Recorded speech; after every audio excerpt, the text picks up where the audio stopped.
Over the weekend, Chris, we heard from the Financial Services Forum, the Business Roundtable, the U.S. Chamber of Commerce, all congratulating the president-elect, including some individual congratulations from the likes of the CEO of IBM.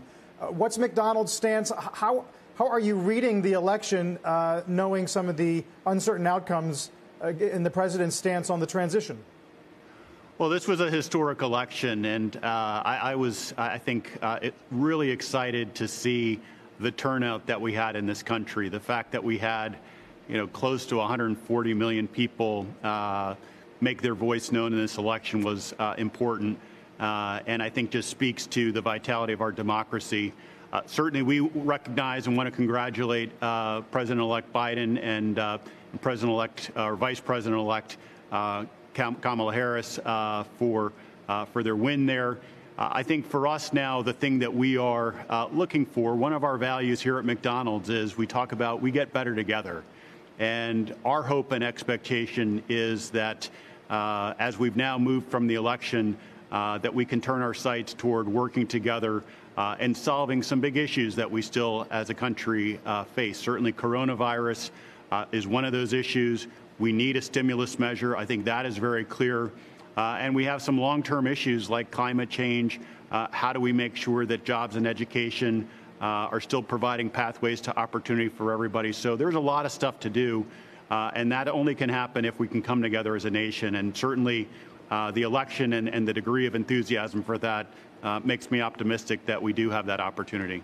Do you see the business community playing defense at all on areas like corporate tax or maybe the minimum wage or some sort of workplace regulation, things that had been done away with under the president that, given, say, a tied Senate, might be reversed? I certainly think there were things that the Trump administration proposed and supported that we found very helpful and that aligned with our beliefs. My expectation around things like, for example, joint employer, that those will not change with the new administration. I think those are important for small business owners, which are what our franchisees represent. So I don't think that will change. On other topics like the minimum wage, we've been pretty clear for a while now that we are not against a conversation on the minimum wage. We work in 120 markets around the world with wage rates all over the place, everywhere from over $20 to less than that.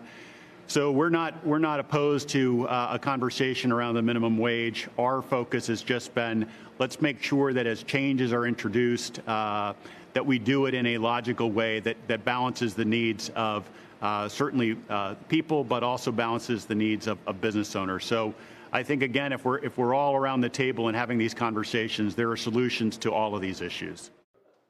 Shepard Smith here. Thanks for watching CNBC on YouTube.